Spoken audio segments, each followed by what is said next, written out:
All right, welcome to this example here where we're going to be taking a look at making a frequency table, histogram, as well as just kind of answering some questions based on that. So we have a cherry orchard that has 30 trees with the heights that are given in this table, and they are given in inches. We're told that our mean is 75.9 inches and our standard deviation is 6.4. Question A asks, make a frequency table using mean and standard deviation. So the first thing we're going to do, well, we're going to create a frequency table. And so this is what it looks like. All right, so we have heights and frequency.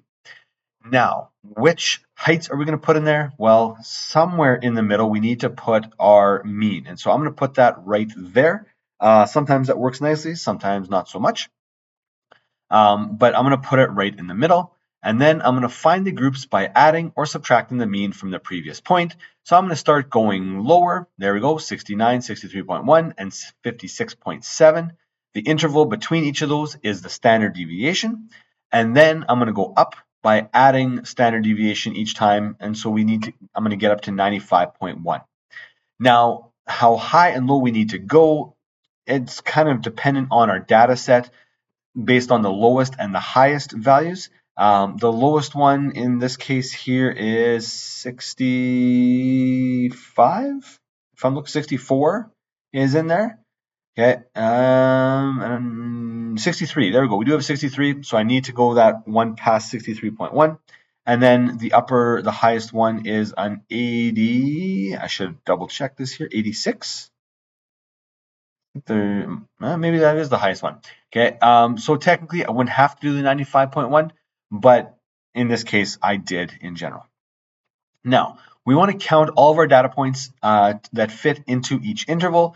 So I'm going to start on the left. 78 fits in there, okay, between 75.9 and 82.3. And you'll notice then I crossed off that first one there. Okay, next one, 70 fits in the one right above. Then we have 83, which fits in that one there. And then we have 79, which fits there. All right, so we're getting a start. Now, it takes a little bit of time, but I'm going to start to go over and do all of them. Okay, they're going to all slowly start popping up, but I am just putting in tally marks in each of the categories based on which ones are there.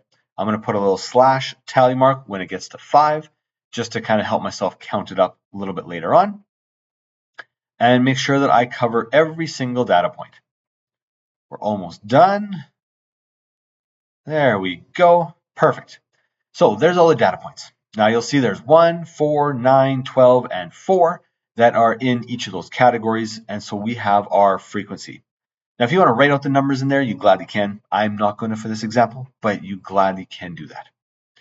All right, there's a frequency table. That is step A, or step 1 to do. B, construct a histogram of the data. Well, first of all, we're going to need a little bit of grid paper. There we go. And I'm going to put some titles on there. So we have cherry tree heights is going to be the title. On the left-hand side, we have frequency. And on the bottom, we have our heights, which are represented in inches. Those heights are going to come straight from our frequency table. So we're going to plug those in. They're the exact same interval pieces, okay, based on the mean and a standard deviation. And those are going to go there. And then on the left-hand side, the frequency, I need to make sure I have at least 12 on there. And that actually works pretty nice. 12 can be the upper level if I go up by 2s. All right, so this is how we design and label our histogram. Now we're going to plug in the data. So in the first grouping there, that first column, there is one data point. So I'm going to put a little bar right there that goes up to about the 1 value. Try to do it as accurate as possible. Make sure that your pieces cover the entire interval, okay, that entire column, not just like a thin little bar. No, we have to cover the entire interval. All of our pieces have to be touching each other as we keep going. Second interval has 4. The third interval has 9. The fourth interval has 12. The fifth interval has 4. And the last interval has none. So you wouldn't necessarily have to write it in, but you gladly can as well. And that's what our histogram is going to look like. Okay, so it has the cherry tree heights in there, and it's showing kind of which interval is the most popular. The final question says, which range of heights occurs the most frequent? Well, it's definitely going to be that 75.9 to 82.3, and the least would be that 56.7 to 63.1. Even though we have one with 0, we're not going to include it because we're just not, it's not there. Okay, we're not going to use it at all. All right, I hope this has helped you with this question. I hope you've been able to kind of follow along, and it helps you to give you an idea how you would do a question using a frequency table and the mean and standard deviation, and to put that into a histogram and solve any questions that you might be given. Thank you so much for watching. Have a wonderful rest of the day.